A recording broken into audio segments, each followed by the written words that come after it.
Victoria Ballard, Naturopath, and I want to make it as simple as possible, but it does help if you understand the science behind weight gain and weight loss.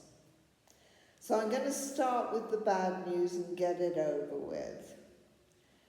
Because our bodies have changed hardly at all in millions of years, it has been pro-survival to store weight, especially women, because they may get pregnant in the middle of the winter and they're going to need their fat stores.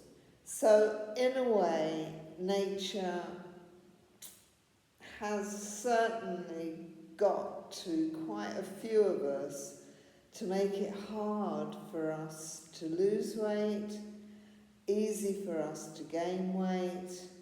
Women find it more difficult, but it is affecting all of us. So nature and the hypothalamus in the brain are not necessarily wanting us to be slim. So why do we need to understand these hormones, and what can we do about it? How can we cheat nature and say, look, you know, I feel 100% better when I'm not carrying excess pounds? And there's no doubt that the obesity crisis, it's been rising and rising and rising in all the advanced countries, the countries that are lucky enough to have enough food, to have food available night and day. And there really are fewer overweight people in the less developed countries, where actually hunger is still an issue. And it's something I've always felt very strongly about, you know, how awful must it be not to be able to feed your children.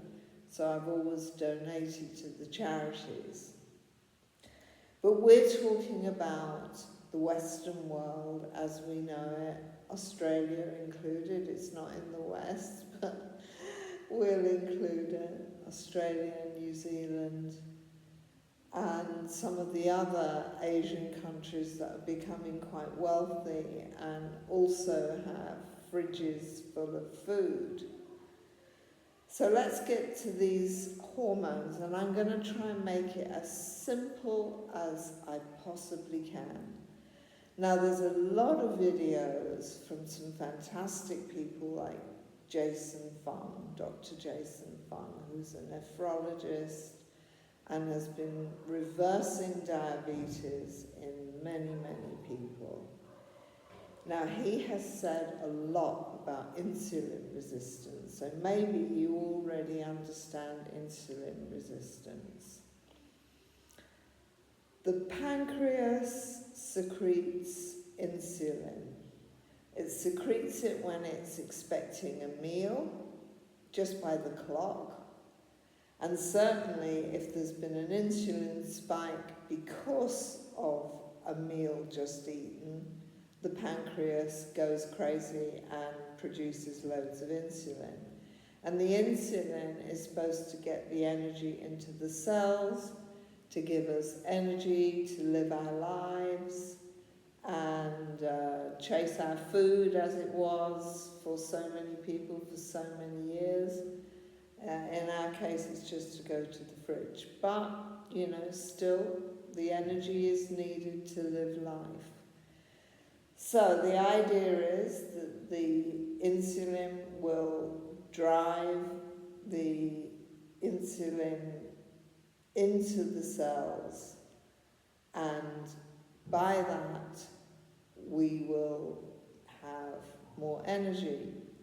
The problem is that we're eating too often, too much processed food. The food industry has done us no favours making delicious food that's made from some pretty bad stuff, like the vegetable oils and the seed oils that are so rich in omega-6, throw out our omega-3, omega-6 balance. And omega-3 is anti-inflammatory, it's a mood enhancer, and we want omega-3. Now, our ancestors had it in balance, probably 1:1, or no more than 1:4.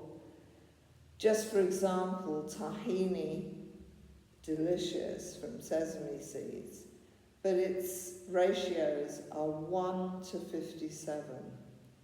So the nut butters, and I mean, really, they're healthy, and I'm not going to knock them. But however, everything made from the vegetable and seed oils, well, really, we really have to cut them out. You have to start reading ingredients and making sure there's no omega-6 overbalance. So that's insulin resistance, which I think has been spoken about a lot. But what is not spoken about a lot is leptin resistance. Leptin is coming from the fat cells, and it sends a message to the hypothalamus. But just like the way the cells are saying, hey, you've been knocking on my door, you've been knocking on my door, I really don't want to know, and I'm not going to let you in. Just as insulin resistance has worked like that, so has the hypothalamus. It's getting too many messages. It's getting too many messages that leptin, which is supposed to be satiety, it's our favourite hormone because it makes us feel full, but it's gone out of whack. And yet again, there are things we can do, and funnily enough, most of the solutions to all these hormones are the same. And keep listening, because we will cover them at the end of the video. Now also we have cortisol. I've talked quite a lot about it because I know I secrete more cortisol than the average person and carry the weight round my belly, and it is caused by stress and lack of sleep. And I'm a lifetime insomniac. Apparently, even as a baby, I didn't sleep. And I finally dropped off just as my mum and dad were exhausted and went to bed. And that went on through my childhood. I would keep a torch under the blankets, reading a book so that my parents couldn't see that the light was on in my bedroom. And I would read for several hours after they'd gone to bed. So it's a lifetime thing. And that's cortisol. So, yeah, I mean, it's not cortisol resistance. It's just lots of cortisol, which will tell the brain we need more food. So that's cortisol. And gherelin, of course, is the hunger hormone. So I'm only covering 4 hormones at the moment. There are many, many hormones that affect weight, including the thyroid hormone. If it's not sufficient, that will cause weight gain. But we're going to stick to the 4 main ones. And that leads us to gherelin, which comes from the stomach, and it will definitely start its hunger signals around your usual meal times, which is why it is so good to mix up your fasts and trick gherelin. We're not going to eat at the same time every day, although most of us do, and I do too, well, especially here in India, because they're serving lunch at lunchtime, 12:30. So I'm not being able to trick my ghrelin at the moment, and I just done a 5-day fasting mimicking diet, which was quite difficult to my surprise because I've done a lot of fasting. Anyway, how do we trick these hormones to stop us putting on weight?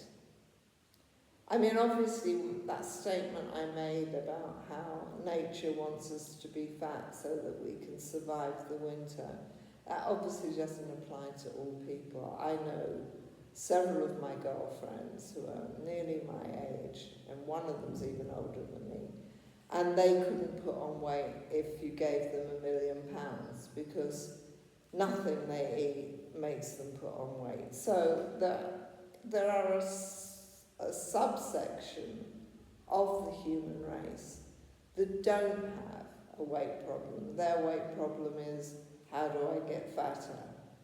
But their ghrelin is really strong because they need to put on weight, so ghrelin goes crazy. They eat, but because of their fast metabolisms, they don't put on weight. But ghrelin, nevertheless, plays their part in these much skinnier people. But we're not talking to the skinnier people. They're not watching my channel. And we are talking about how do we sort out the 4 main hormones. Well, as I say, they are nearly all the same. Exercise. Exercise calms cortisol, as long as you don't over-exercise, in which case you can stimulate cortisol. Good night's sleep, a good night's sleep, the exercise and the good night's sleep, that also handles leptin resistance. So intermittent fasting is across the boards good for everybody. You start off with 12 hours and then you gradually increase it. You eat dinner earlier, you have breakfast later, at the very best. Admittedly, that can lead to eating at the same time every day. But nevertheless, you are really tackling all these hormones by intermittent fasting. And as the weight goes off, the good news is that because there's less weight, there's less leptin being sent to the hypothalamus, and it can receive the messages. It can receive the messages much more easily.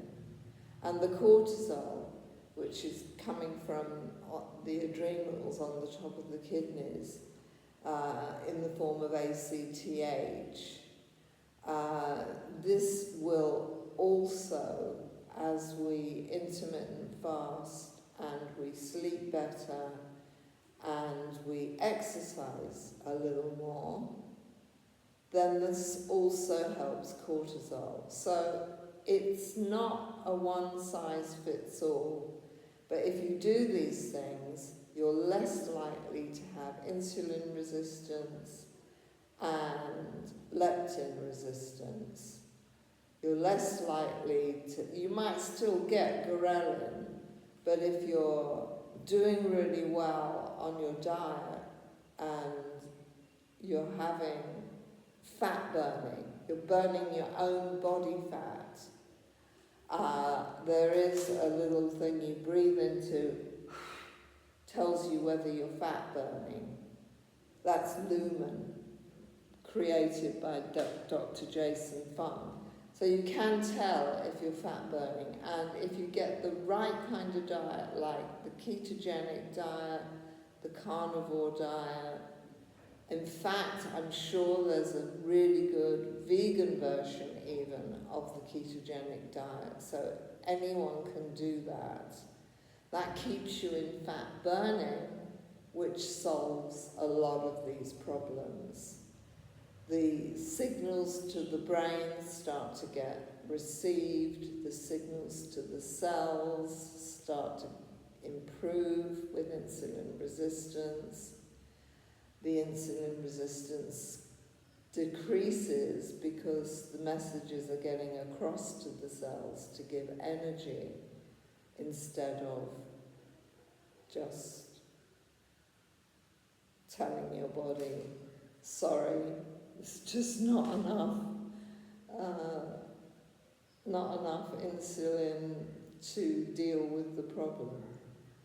So these are some of the solutions. Now, if you have trouble sleeping, and sleep is so important in all these instances, do try to get some natural supplements and see which ones work for you. Obviously, melatonin is right at the top of the list because it's melatonin that normal, non-insomniac people, they produce a nice amount of the hormone that gets you to sleep, which is the melatonin. Sorry, I nearly forgot the word. Melatonin doesn't work for me. I have to sometimes take pharmaceuticals to get a night's sleep, but let's hope that never happens to you. So get a good night's sleep, get some gentle exercise in, stress manage always helps. Stress management always helps. It also reduces ghrelin. So when you're in a very peaceful state of mind, you don't usually get hungry. So ghrelin is quite easy to trick into not producing quite so much. So I hope that's covered it. I've tried to make it as simple as possible. If you've got any questions, could you email me for free on Victoria Ballard, Naturopath @gmail.com, or just leave a comment, and please subscribe. That would be really great. Please like and subscribe, or tell me that I'm talking a load of rubbish, and you're welcome to leave your feedback in whichever way suits you. Okay, thanks for listening. Bye.